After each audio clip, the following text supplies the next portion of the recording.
250 CS each, which, you know, sticks out of my mind for bad reasons. Hope we're not going to see that. But it's always been contested. The one actual outlier is when Dade ran the Azir and found Xiaohu on the Fizz, which kind of showed you that. And as we saw at the end of the season, couple of games of Lucian mid, was liking the Ezreal mid. Xiaohu has those curveballs, and I want to see some new picks coming through, because to be honest, we're what, 7 series into the weekend? The champion pools have been pretty limited. It's actually been a lot of teams sharing popular meta picks, things coming through from MSI. I want those Chinese curveballs I've heard all about. Well, we saw a couple on day 1. We'll see what we can get done here. Almost more than halfway through day 2. RNG on the left for this first game. M3 over on the right for this champ select. Urgot, Azir, RNG's first 2 bans. M3 will select Nunu as their first and follow it up with good old Cassiopeia. Cassiopeia and Azir are always the contested mid lane picks at the moment. So it's understandable both of them are banned out. If you see Azir banned, you have to expect a first pick Cassiopeia. So the red side definitely has the pressure to answer whichever of those champions gets banned or looks to be coming through the draft. Waiting to see where they go from here. We've seen lots of different schools of thoughts. We've seen games with multiple mid lane bans. The jungle pool, specifically the likes of Gragas and Nunu, have been hit. Nunu actually making it through picks and bans, I believe, both games in the previous series. It's interesting. It feels like, to be honest, red side's had the advantage because there's not been the god tier first pick. It's been all about strong picks across the first couple of rotations of the draft. Yeah, I mean, Kalista, they're another power pick, but not necessarily must, you know, first pick, first ban as we move into it. M3 now, one more ban to go through as well. I do like these 2 mid lane bans, freeing up some space in the mid lane, so both Xiaohu and Dade, at least one of them, if not both of them, will have to mix something up. As Sejuani actually going to be the last ban there as well, so popular junglers banned away. Have to think Gragas is going to be our first pick. Surprised to see Sejuani priority over the likes of Rek'Sai, but maybe then you're going to price yourself into a Gragas versus Sejuani matchup that we've seen go quite handily, and that is a very confident first pick, taking away a champion that's become a new comfort pick for Dade, and just giving him this situation of, hey, what do you have against this LeBlanc now? Is it going to finally be the Ziggs? We'll have to see. I mean, few players in the LPL command the respective, you must ban my LeBlanc role first picket, and Xiaohu is not one that I would have immediately said, hey, sure, his LeBlanc's good, but it's not amazing. We'll see just how it works out. It is a confident first pick, like you've said, and Condi might just go back to Rek'Sai. Such a strong jungler. I think of the 3 top junglers that most people pick, Rek'Sai just feels like the most aggressive of them. Rek'Sai is also the most flexible. It's the situation where we send Rek'Sai top, which shows you just how flexible a champion is, but still, ganking pressure from level 2, level 3, so strong with that uncleansable CC and the unburrow, sometimes the flash unburrow. So it gives you those farming options. You can still go Cinderhawk and get very tanky in the late game. I think whatever's available, you take Rek'Sai over most options. Whether you take it over Gragas, I think depends on what comps you're most confident in playing. Rek'Sai better for Initiate because more reliable in the explosive cast, but the reset of the team fight for the explosive cast is just so hard to evaluate, and honestly, RNG will be happy to pick up one of the 2. Yeah, they'll take the Gragas instead. It looks like they've already locked in the Alistar. M3 went with the Maokai for Lupa as well, so very standard stuff so far in the draft. Gragas is locked in as well there for Royal Never Give Up, and M3, 2 more picks now. I think it's a very savvy Alistar steal away because Alistar's been the answering pick to LeBlanc in a lot of cases because it's another support that can roam and can be very aggressive with their warding and not have to worry about being exploded because of the unbreakable will. It was almost certainly going to be a pickup for M3. Basically every support is dusting off their Alistar and solo queue and practicing those headbutt pulverize mechanics. But taken away onto the side of the LeBlanc means that whatever option you go for, probably going to be squishy unless maybe you commit to the Nautilus. We actually see Dade pretty animated there on your screen right now as they don't have too much longer to lock in these picks. Going to change around a couple of things here, but we might just have some surprising stuff here. Morgana locked in, but that's a Vladimir for Dade. Look, it's not the best matchup in mid. We've seen it in the Oceanic scene go horribly wrong. Dade, I'll trust you, but if you're going to go double escape summoners and opt into a laning matchup against LeBlanc, you're going to have to play super defensively. A bit like yesterday when we saw the Morgana versus Cassiopeia matchup. It's not even the same with Vladimir, of course. He has to get a couple of levels in Tides of Blood before he's able to counter-push the wave. RNG with a strong ganking jungler, a strong roaming support like Alistar, and now an assertive mid-lane assassin like LeBlanc. RNG have a whole wave, a tornado of mid-game pressure, and M3 are really going to have to weather the storm until Maokai can really start to answer the pressure of LeBlanc in team fights. Yeah, Sivir picked up there as well. That's one of Woosh's most played champions from last season. Trundle going to be the last season. Going to be Let Me's top laner there. Still sort of fulfills a lot of the same thing. Very tanky. I actually quite like to pick it. In weird ways, it sort of enables the LeBlanc pick there from Xiaohu. It's a really weird draft from Anthony to have their 80 carry as the last pick. It's one of those situations where you almost expect a Vayne because they've left it to the last pick and it's been opted into against Sivir to very mixed success, let's say, is the laning matchup. Lucian would be the more reliable matchup in this situation, but I really would have liked to see the Sivir. It would have synergized really well with Maokai and Rek'Sai, two melee range auto attackers that really want to get into the back and CC. It would have been good in lane. It would have synergized with Vladimir in the late game to allow him to really get that consistent damage down. They still stick with the Lucian, but the drafting order is questionable. The result, the only big question mark for M3 is how do you get through this mid lane matchup? Yeah, I mean, we'll have to see here. Dade seems to be opting into the double escape summoners as well, so going to be feeling that pressure, especially if MLXG wants to come visit for a few early body slams. And that's the thing. Ghost Flash doesn't help you if you're going to be hit by a chains. It goes through the pool, I believe, because it's one of those tethers. Tethers really hate Vladimir. Absolutely. It's always about the Fiddlesticks drain and the tether coming through from LeBlanc. Gragas has a lot of burst damage in the early game.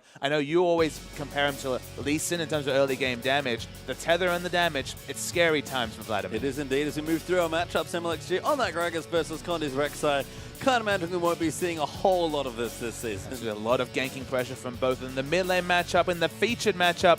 Dade counterpicking himself. Look, it's not a true counterpick, but it's pretty close to that for Dade. He is back. First game back, and of course, that's what he's doing here. Double escape summoners as well, just to make sure as Alistar, kind of the upcoming support you have to think. Very popular at MSI as Love City, of course. Has a Morgana there as well, but blame on the Alistar. As you said, every support's been dusting it back off, and it's just looked great. It's just great to see the return of Alistar. It's something different. It's a melee support that can really tank up damage, who can really force fights. The WQ from level 2 onwards, the headbutt pulverize, can change lanes. Alistar Urgot's been perhaps the premier matchup. It's going to be great to see him out here as well. It is indeed, and with that, let's get straight onto... Nope, not quite yet. We're not getting onto the rift. I apologize. We're just staying away from the rift. Where are we now if we're not on the rift? Well, apparently we're about to get back onto the rift, so let's do it.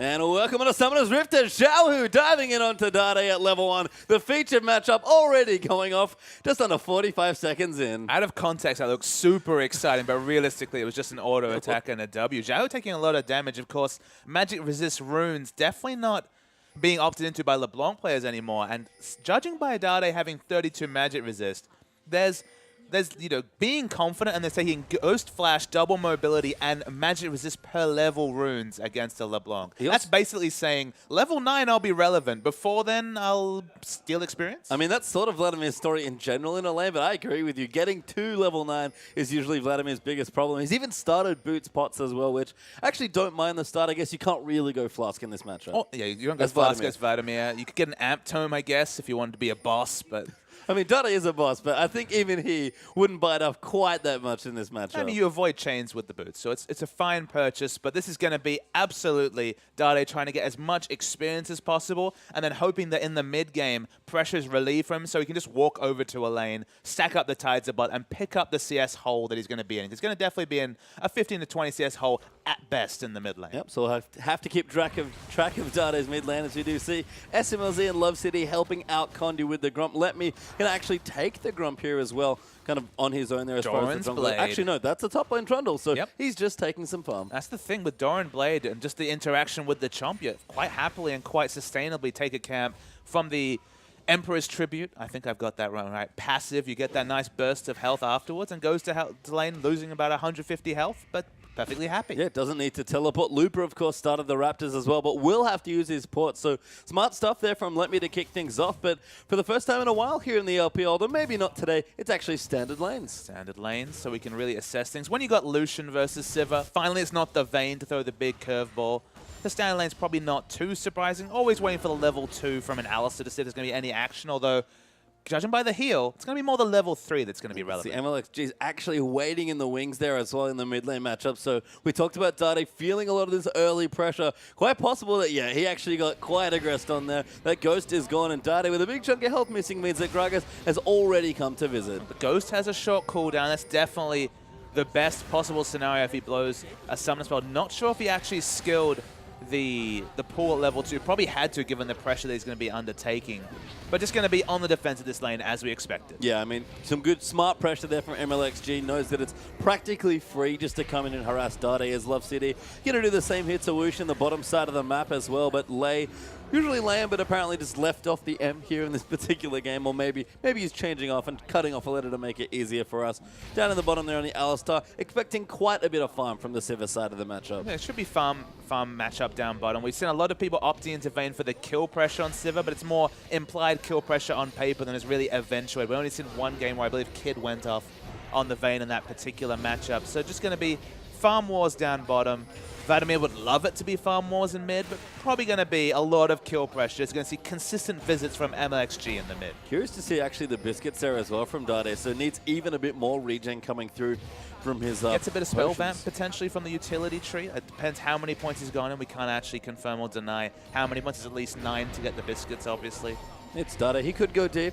I'm sure he's done it before, back in the day on the Vladimir, but keeping competitive in CS so far, which is exactly where he wants to be in. Top lane as well, plenty of farming. In fact, Lupa, going back early, got himself double Doran's ring. Honestly, Xiao has let this lane get away from him a little bit, and what I'm talking about there is that you really want to have the minions push into you so you can basically position on top of your minion wave and then punish Dade with multiple spell rotations every time he comes near the minions. If the minion wave pushes into Dade, it's in much better spot. So now, given the fact that he's only got 2 minions alive, he wants to try and tank it as much as possible while the minion wave comes in and hold it at this part of the wave so that even with the pull, that tether comes through, Dade, significant kill pressure onto him. Yeah, just keeping fine actually though is Dade, so we'll have to keep track of that. But a good early start, which is never what you want from a Vladimir lane. In fact, pushing the wave in now as well.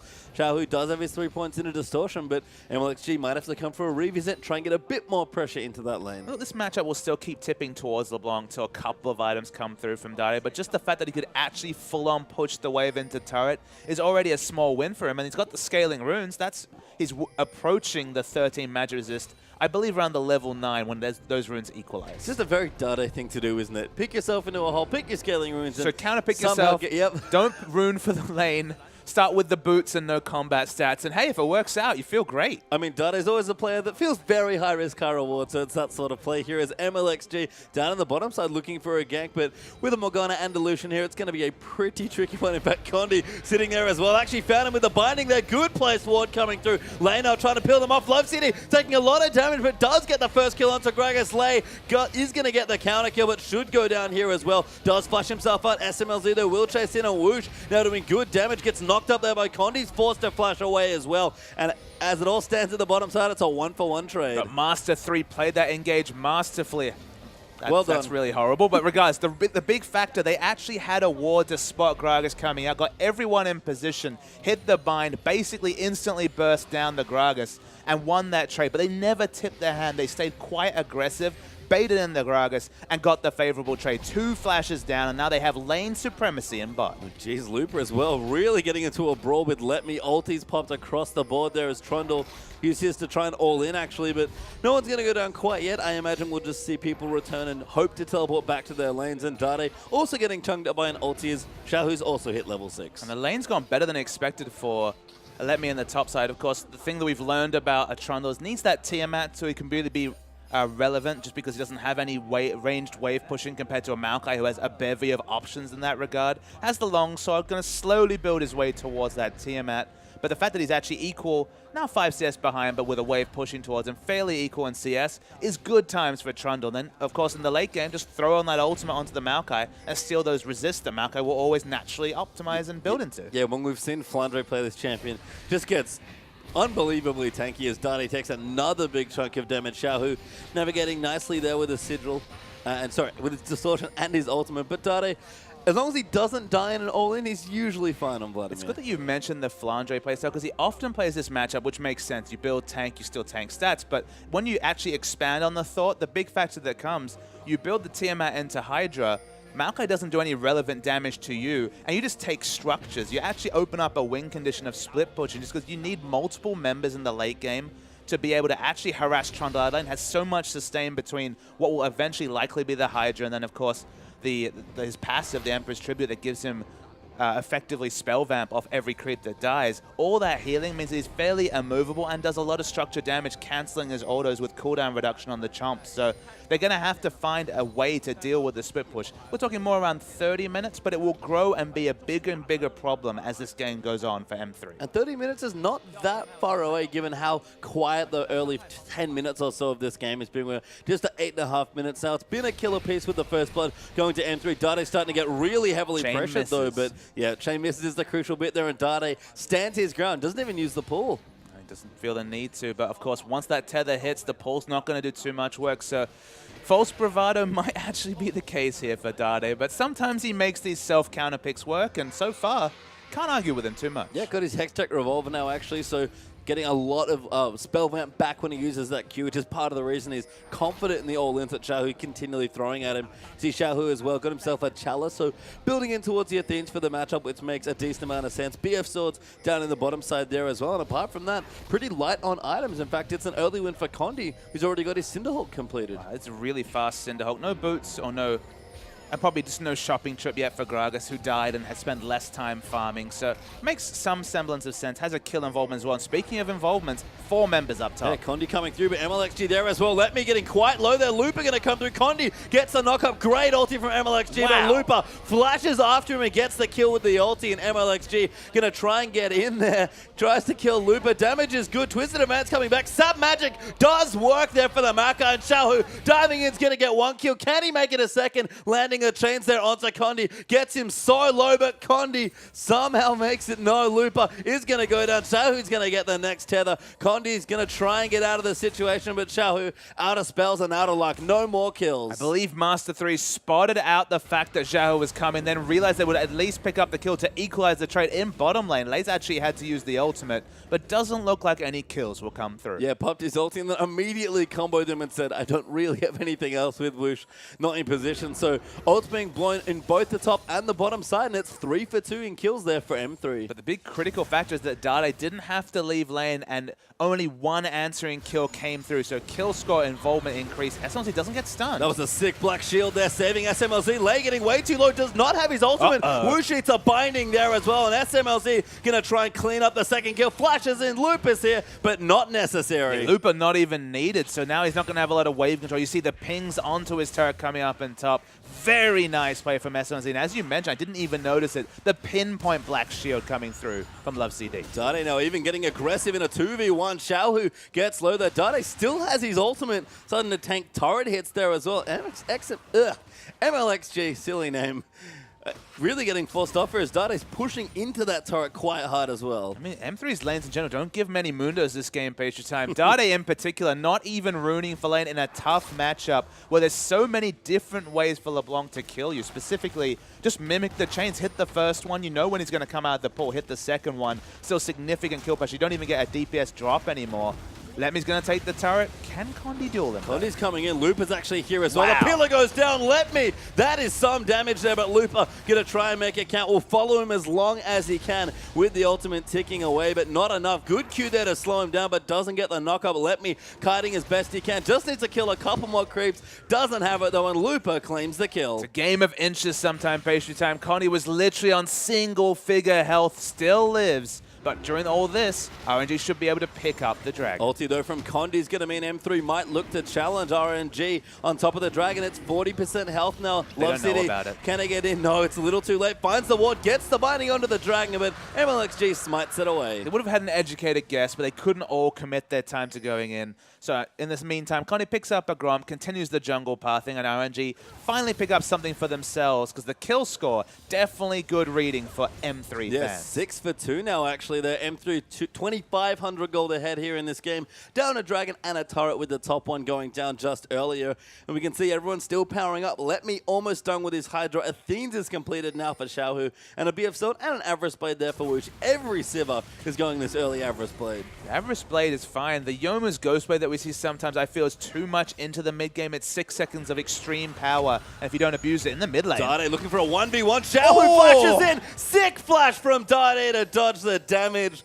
And he's doing it level 10 now on the Vladimir. And there's definitely some Master Yoda Star Wars analogies to talk about. The old man still keeping a pace in the mid lane, outplaying the young upstart in Xiaohu. Very nice play from Dada. We didn't see that too often last season. Starting the season off strong. Yeah, really strong there. Even ahead in CS now, pushing that wave back in. Got good damage on the turret as well. We wondered, where is the Dada that we're used to seeing? How good can he be in an opening game? And at least for the first 13 minutes, looking good. Goes back in a Will of the Ancients is his pickup. And Will of the Ancients with a Negatron cook that he'd already prepared previously. Despite the fact that it's a favorable matchup for LeBlanc, it's looking difficult because the item disadvantage. Their Fiends are mostly defensive option choice. In fact, Morellonomicon is frequently the choice of LeBlanc's in this matchup just to reduce the healing from Vladimir, but he's gone for the more expensive defensive option and now a Negatron as well.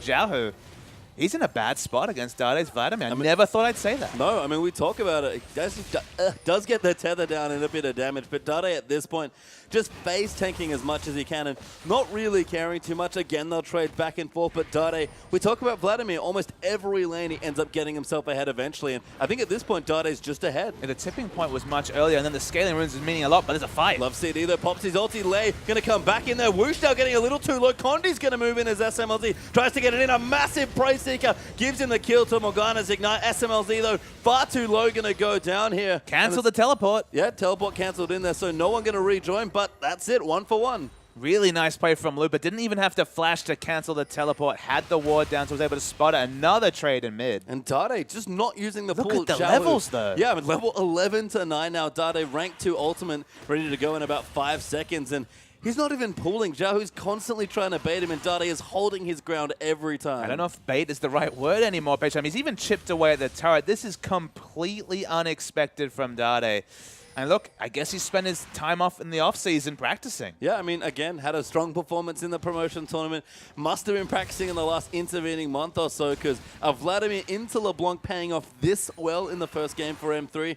This was not the performance we expected from Dade, even though we know he can do it. It sounds counterintuitive, but honestly, RNG probably need to actually pull this game out to late and trust on the Trundle to be a solo nuisance. We saw that game last season where Flandre basically single-handedly won the game, split pushing all the things. Maokai will not be able to stop the split push later in the game. The Hydra is just the start of the train that will tip the tip of the iceberg going to be cooldown reduction, Spirit Visage, and the likes of the Frozen Heart. That's when he'll be largely immovable in the top lane. But opting into late game against Vladimir is risky. You really have to be smart at not opting into team fights.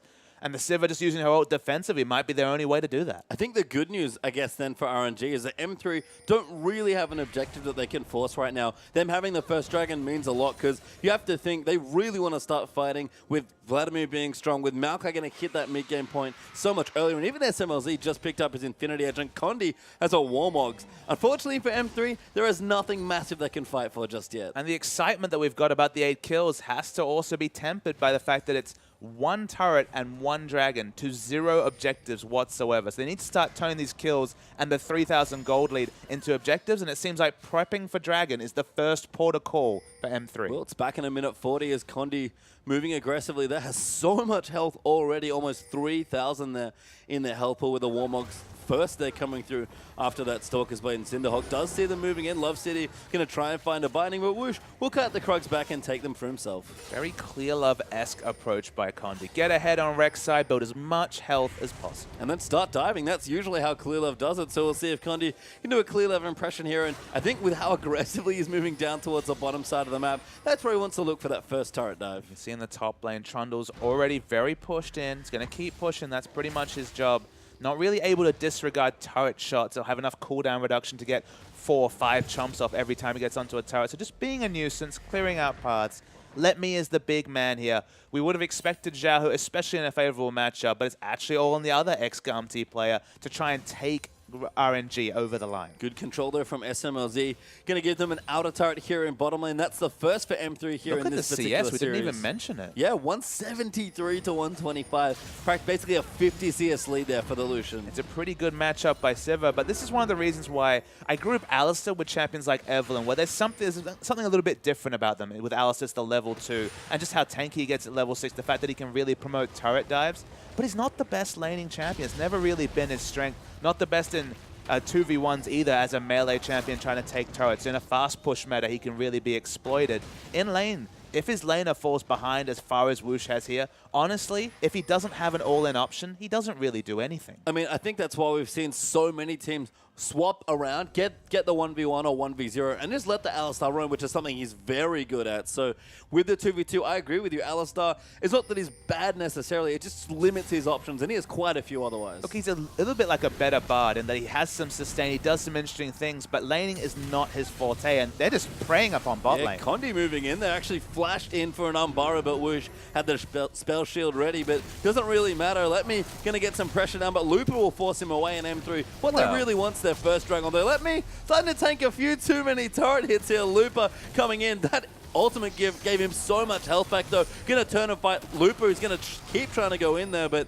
Let Me gonna get himself away with a very nicely placed pillar. And honestly, if he had turned around, it would have been a close fight, and he got half the turret health. It's just a preview of what will get worse and worse for the Maokai. So important they start to open other win conditions, like Dragons. Again, bit early to hold them a win condition when it's just 1-1, but Empty really needs to start piling on the neutrals. They got their first turret. They've basically completely run over the Sivir Alistar lane in the bottom lane, and now starting to spread that winning mid and winning bot lane into multiple objectives. Yeah, mid tower goes down there as well. Nice rotation there from the Lucian. So M3 starting to get that gold lead ticking away. You can see 33,000 gold for them. They've got about 5k up on RNG so far. And RNG, like you said, can just move to the late game, try and use that Trundle. But the next 2 Dragon fights, I'm going to say, going to be quite difficult for RNG to look to contest. I mean, SMLZ, 50 CS up. He's going to be donated the blue buffs because honestly, no one else needs them at this present point between the no mana mid laner and jungler.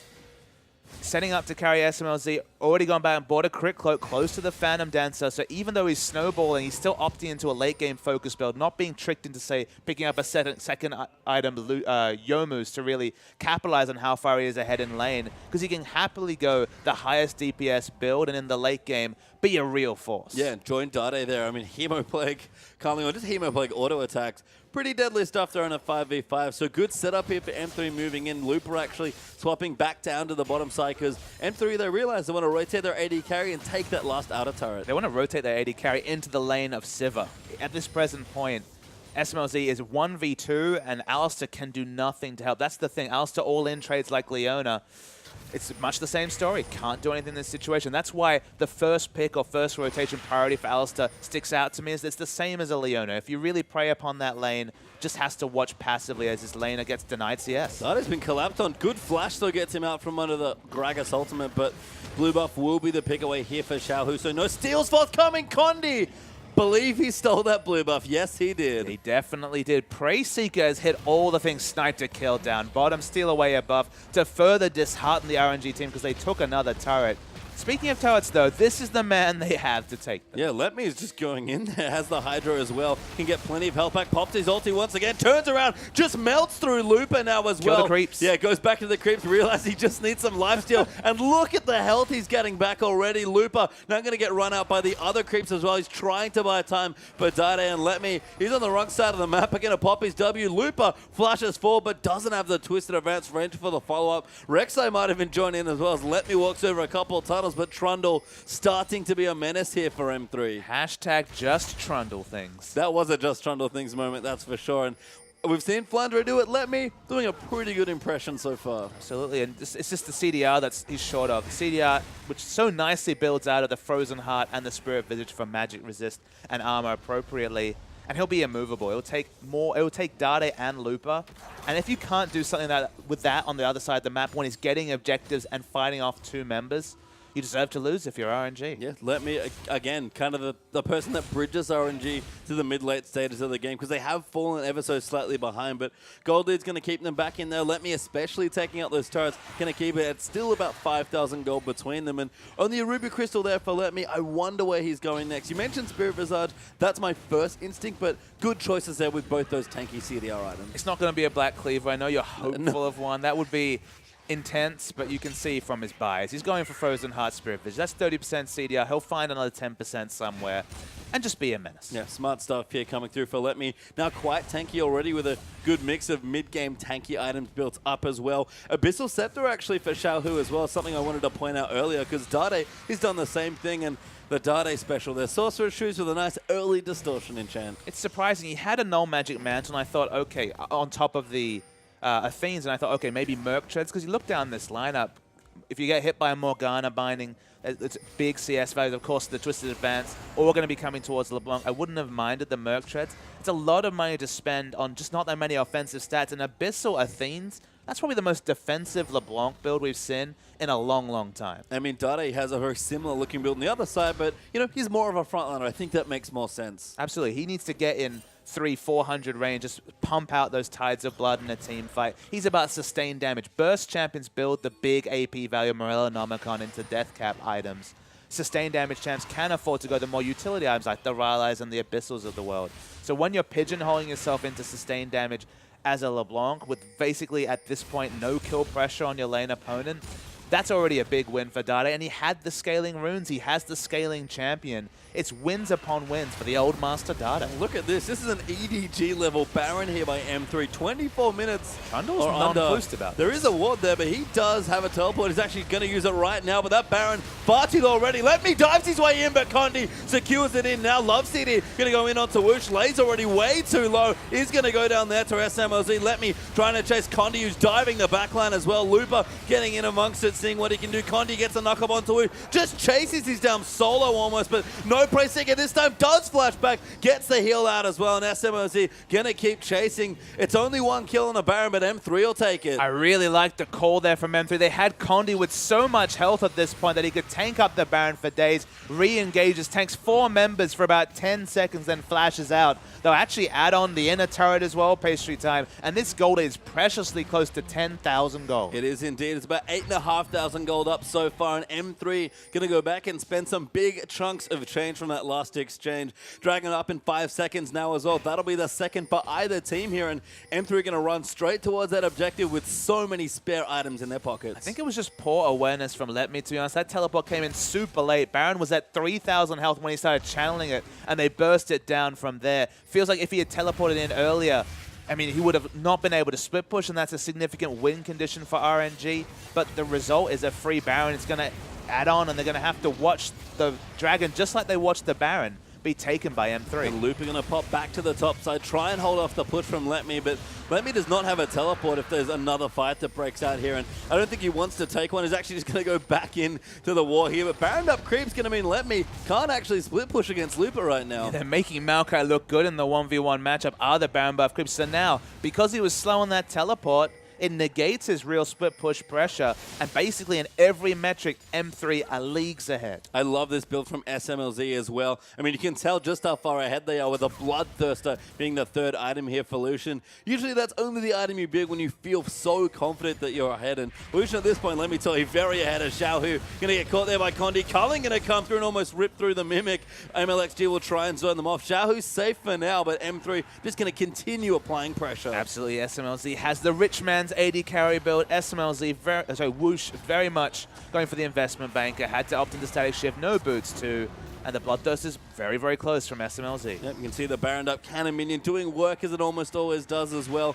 They'll buy their time, they'll farm back up. Dade going to clear out the waves relatively swiftly there as well. And SMLZ, as soon as he gets on top of the turret, it does not take much for it to go down. They have good turret damage, but still risky to get too close. As you can see, the flash, the cask, not this time. They're forced to disengage, but Dade going in 1v4 tower dive out under it there. Gets massive damage on the Xiao. Hemo Plague's almost going to kill him. Pillar will stop them from running back as they pop the Sivir ulti defensively, but binding there from Love CD for the disengage. And M3 no kills, but they get the turret. Yeah, crucially, the big dive comes after already picking up the objective. Objective focus play wasn't M3's strength over the course of the 11 weeks. They had their ups and downs, as every team did, but it was something for them to practice. But all in all, very impressive first 30 minutes of the league for M3. And I think objective focus is something that they've actually been quite strongly this game, which has been surprising to me as well. That Baron call was very confident and very assertive is the word I would use there. Which is not a word we ever used to describe M3, even in their victories last season. It was often that Looper and Dade weren't on the same wavelength as their jungler or the bottom side of the map.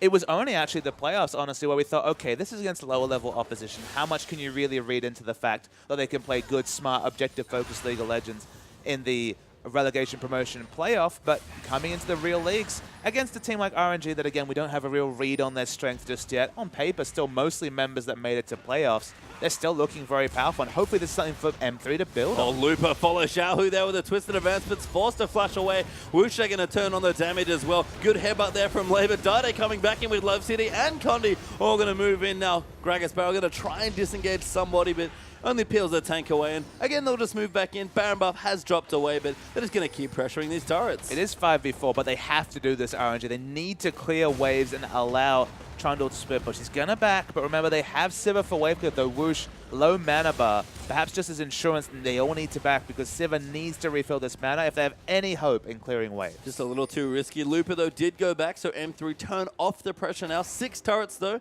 as they've gotten the outers and all of the tier 2s as well. No Dragon up quite yet. Baron going to be a couple minutes away as well. So RNG so far quite far behind here, almost 10,000 gold up for M3. It's about 9k ahead for them so far, but just those inhibitor turrets left to defend, it's going to be a long defense here. And look, even for how bad the laning phase was for Whoosh, he's still got 380 items. He still does very respectable damage. So he's put his gold, the little gold that he's had, to really good use. So he is teamfight relevant. He's certainly not SMLZ. No Last Whisper coming through for SMLZ, but no real armor stacking apart from the Trundle that's going to be hell for him to kill anyway. So it's definitely not a better build than what SMLZ's put together with its riches of gold, but it's competitive from Whoosh, and a 5v5 fight with a pick could actually go decently for RNG. I think so, but it's Xiaohu that might have the problems right here. You can see Dade already has his Void stuff, so maximum damage, wants to be teamfight ready right now. But Xiaohu, we talked about the Abyssal Athenes, very defensive, just a blasting one there on top of the Silk Shoes already. Not a whole lot he can do from there. In fact, Looper might have just caught out a jungle here. Love City going to line up a Binding Lands easily after the twisted advance. Point blank culling, and Dade comes in for a transfusion and gets the kill. It tells you something about how strong SMLZ is that he actually opted into using the culling. It was hilarious looking, to be honest, but it was enough to pick up the kill. Use the explosive cast. Didn't notice the fact that, of course, Looper had Banshee Veil, an easy kill to pick up. Yeah, Looper very tanky as well. Righteous Glory, Frozen Hut, and the Banshees all done up. Randy was completed now for Condi as well. It's just riches beyond their wildest dreams almost for M3 at this point. Dragon back in a minute 15. Baron will be back up in 50 seconds. And RNG, right now they have to worry about their base getting pushed in. In every situation, it's completed items against components. That's what the extra 10,000 gold, which is now basically confirmed, gives Master 3.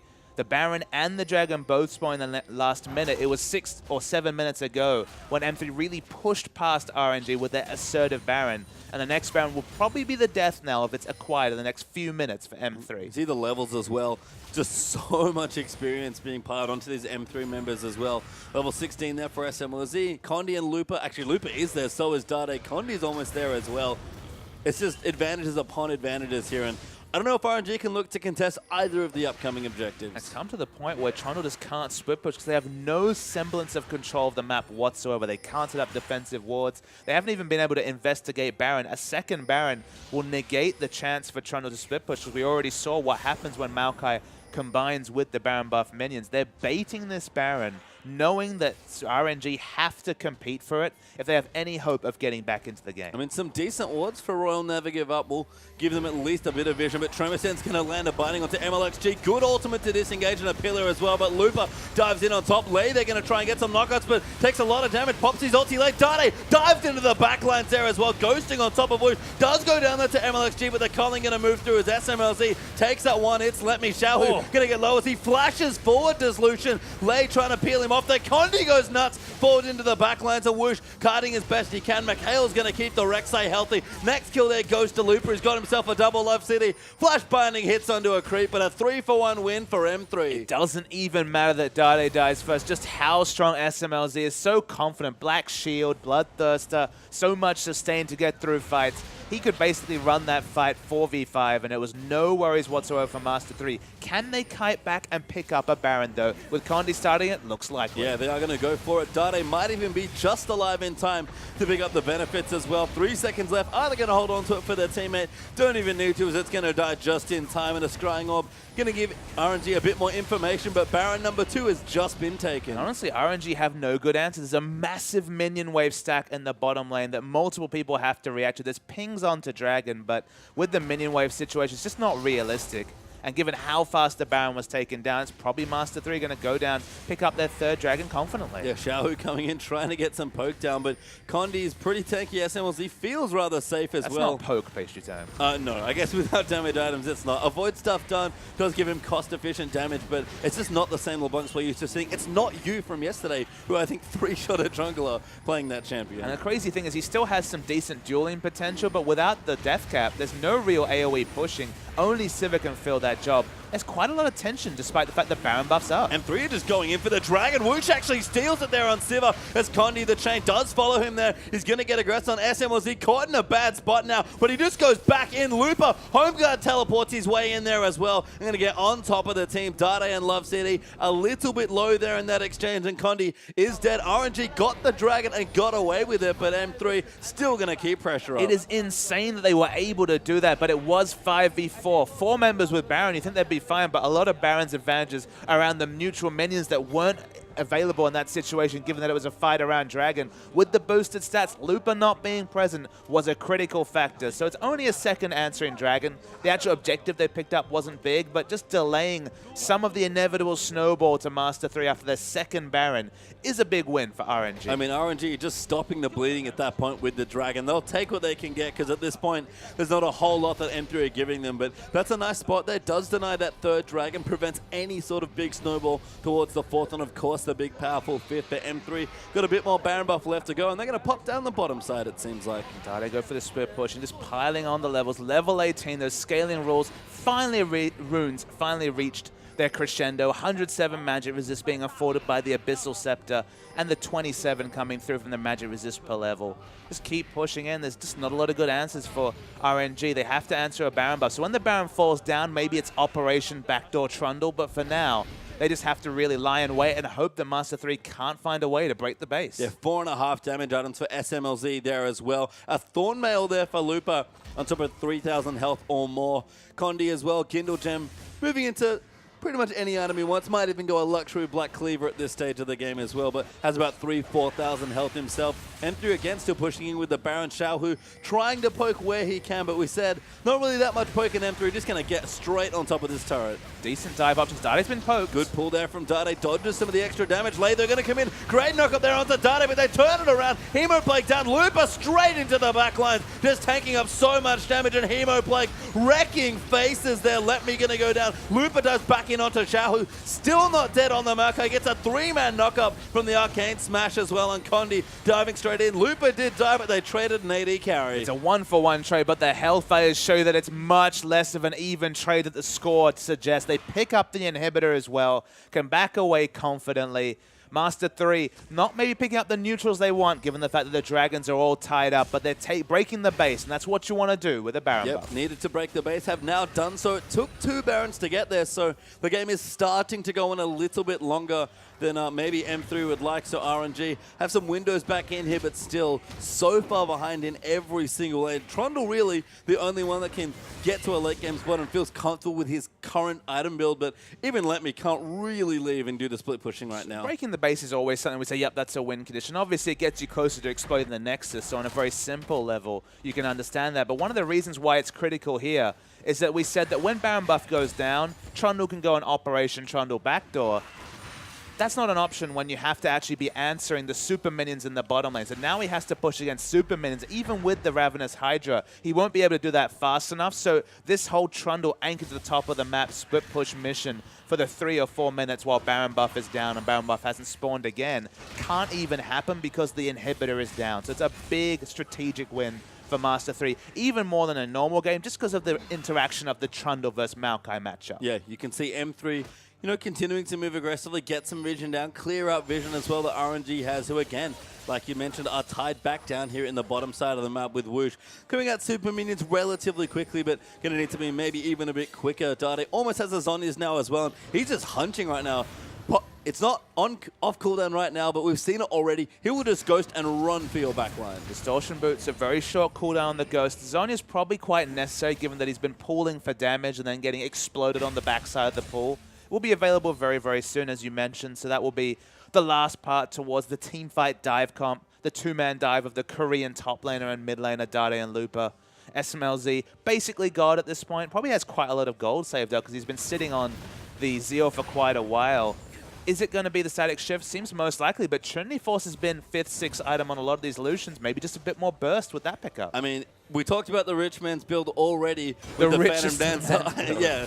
yeah, it would be the richest of rich builds here as well. So I'm curious to see what he goes. I'd like to see the Trinity Force, because why not at this point, given how far ahead you are. But Dragon's back up in a minute 12. Dade did go back and get his Zonya's Looper, and Negatron Cloak now continuing to get tanky. And we can talk about builds all day long. M3 pretty much just have a couple of formalities to sign, and they'll be on to game number 2. And it's a big pickup, Trinity Force, from the Zeal. We actually saw in the LCK and the Najin versus Anarchy matchup a Lucian rushing Trinity Force. I don't think it's quite that level. That was back when, back at the start of Lucian's release, it seemed like Trinity Force Rush was the best way to build him. Trinity Force Rush now not so good, but burst damage in the late game, bang shoulder for SKT can be very, very powerful. So probably going to fit it in. He's been sitting on gold for at least 100 creeps, so Trinity Force can't be too far away. No, and the CS value is still pretty high for the members of M3 here. 385 there for SMLZ, 361 now for Dade, as he just cleans up a minion wave there with Tides of Blood. Let Me is the one member of Royal Never Give Up that's really gotten his hand on so many creeps, because let's face it, he's been in side lanes for about 20-25 minutes of this almost 40-minute game, and still back down in the bottom, going to clear them out as best he can. Dragon back in 10 seconds. I don't think Royal can look to contest it here, and again, it's taking a while to finish this game for M3, but almost feels like an inevitability. Not guaranteed, but almost. Well, it says a lot about the team comp that they're able to pull it out so long, RNG, such as the stalling tactics they've been able to employ, that they're forcing, what, triple Baron, 5th Dragon before really they're feeling confident for the dive. Master 3, on the balance of things, you probably say need to be a little bit more assertive, maybe need to be looking for those turret eyes, because they've been winning fights whenever they face them. They now have the Zonyas, which should be the last piece of the puzzle for the team fight win for Master 3, but they're still playing it a bit passively.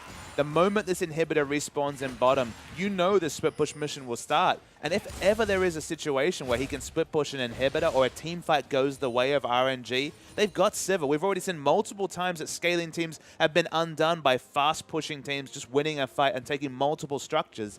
With all the ones that have been prepped earlier by the Trundle split push, there is still the threat that RNG are in this game. I mean, Xiaohu's working for Rabadons as well. Blade of the Ruin King completed for Woosh.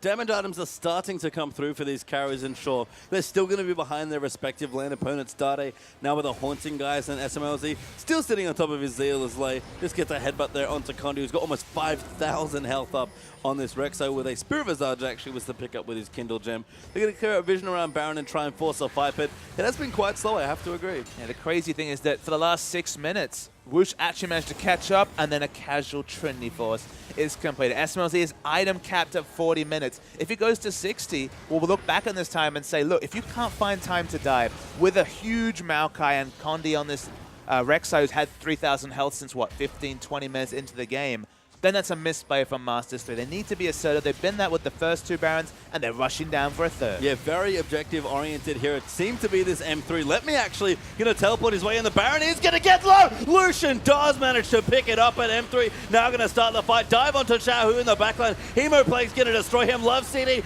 Massive ultimate in there, and M3 only needed one big fight, but they get a full 5-man wipe with no death. A triple for the Lucian, and M3 win out in style. That's a quadra, actually, for SMLZ. Massive quadra for 6-item SMLZ. If it went 60 minutes, they would have looked back and shake their heads, but they managed to take it out. It was clinical work around the Baron. That's 3 Barons in the space of, 14 minutes for Master 3. Very smart play. The teleport was on point this time from Let Me, but not enough. And Master 3 looked very impressive. Maybe with some strategic holes, maybe should have been able to finish it 10 minutes earlier, but they went the most conservative way possible, and they didn't look like losing. So credit to them, solid victory. Yeah, I think safe in the execution of their late game, but very assertive in the mid game to get themselves that lead. So I don't know if it's just confidence fighting in the late game. That last Baron fight looked like genius there, because it's just so many bad choices for RNG when they approach that pit. And you saw what happened. They got completely aced because they're still so far behind. I like the play from M3, very controlled, and Dade, that's the big news for me. Picks, again, a losing lane matchup, looks for the scaling, looks towards the mid and late game, and lo and behold, Dade might be back. Yeah, only one game to draw as a sample size, but Dade seems to be back with a very smart play in a difficult matchup. Assertive around objectives, maybe conservative in trying to finish the game, but Master 3, a lot of positives to take away from their first game. Indeed, and a strong first game there for M3. We'll put them up once week here in this best of 2, but when we return from the break, we'll see if RNG, Royal Never Give Up, can answer back in